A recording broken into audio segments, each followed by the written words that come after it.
I went to college, and one of my professors said to this 18-year-old kid who was just beginning school, if you fail to plan, you plan to fail. And I feel that's a great synopsis of what this um, video is about. Chapter 5 in the article that we read talks about failing to plan and planning to fail. So, the chapter 5 title is Prioritize What Matters Most, and it emphasizes how strong school leaders align their schedules with instructional priorities. This doesn't just mean being busy, it means being intentional. So, I saw that some of the key practices were control your schedule, don't let it control you, align daily actions with long term goals, and build habits of strategic planning and reflection. One of my most valuable takeaways that I got from this is time is a leadership tool. What I choose to do with my time will signal my values to my staff. If I'm always busy in the hallway or checking my email, that's going to become my reputation. However, if I can block time for classroom observations, data analysis, teacher coaching, and teacher interaction, it's that sends a different message that instruction matters.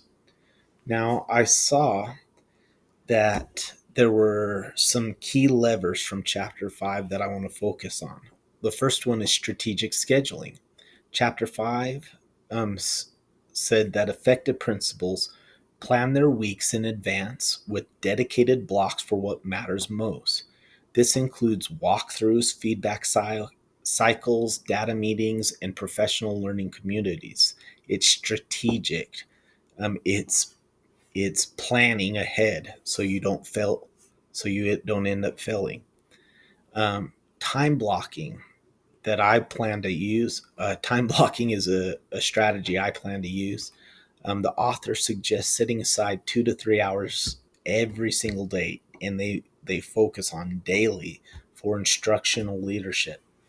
Now, my district right now is using PLC time for instructional development time, and they're making a daily time for that into even the teacher's schedule. That time is to be sacred. It's protected on the master schedules. They don't want to mess with it. They don't want to reschedule it. They want to build our school around that instructional development time. And that's one thing that I want to implement into my role as a leader in the future. And then the book also talks about identifying the urgent versus the important. It goes into Stephen Covey's time matrix, the quadrant 2 focus, and in that, um, it gives you a way to distinguish between what's urgent and what's important. And very often, school leaders get sucked into putting out fires, things that feel really urgent, like they need to be handled now, but they really don't move the school forward. So it suggests that we push back on those operational distractions and be able to focus and stay focused on what's really important for our school.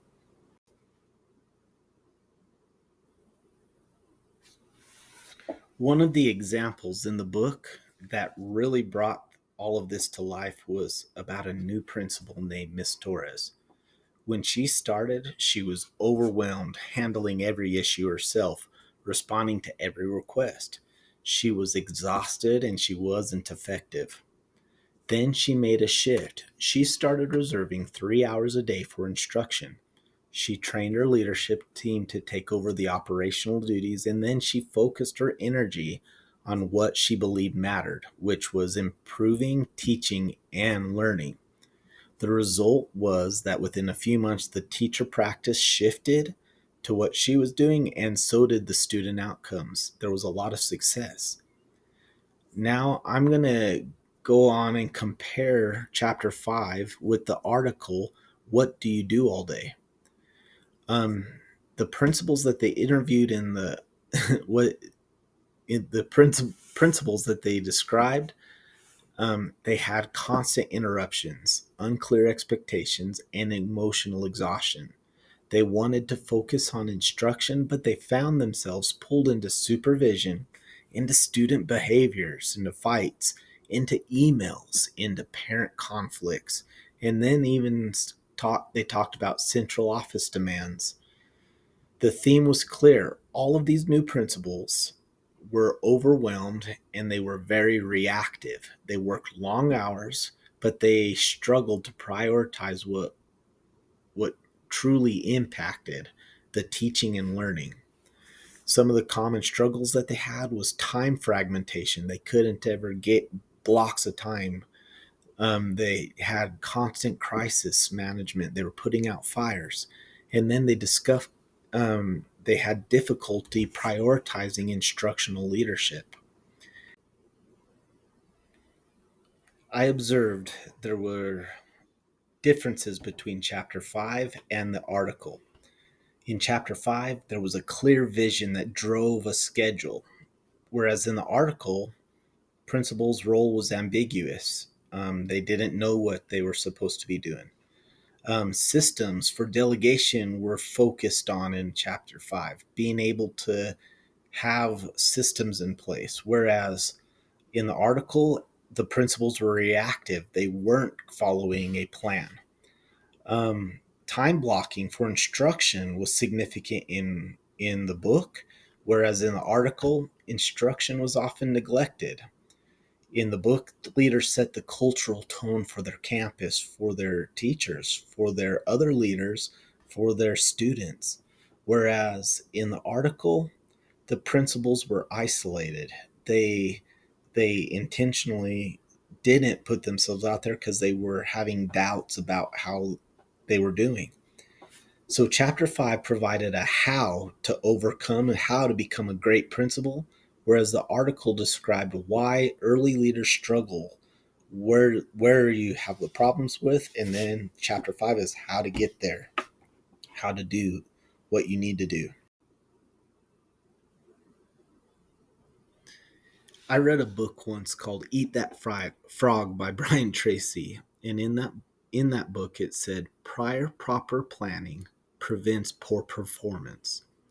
And some of the things that I've gotten from reading chapter 5 and from reading the article was that one, I need to pre-schedule my week by priority, not by task, by things I need to finish, but by my priorities of instructional leadership, helping my teachers become what they want to become and what they need to become.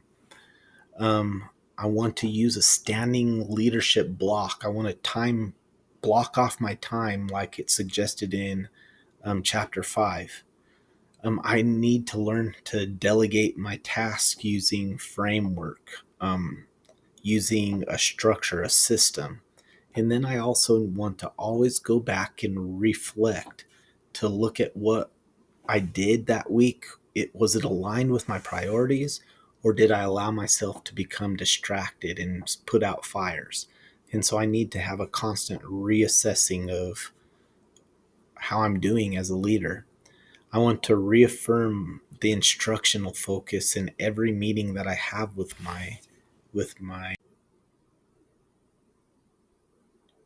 my staff.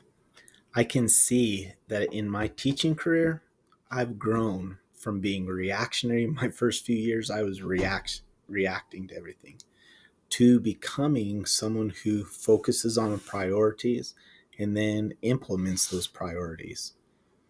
I have become a person who goes off of a plan. I don't fail. If you fail to plan, you plan to fail. That's not me anymore. Now, becoming a principal, I do see how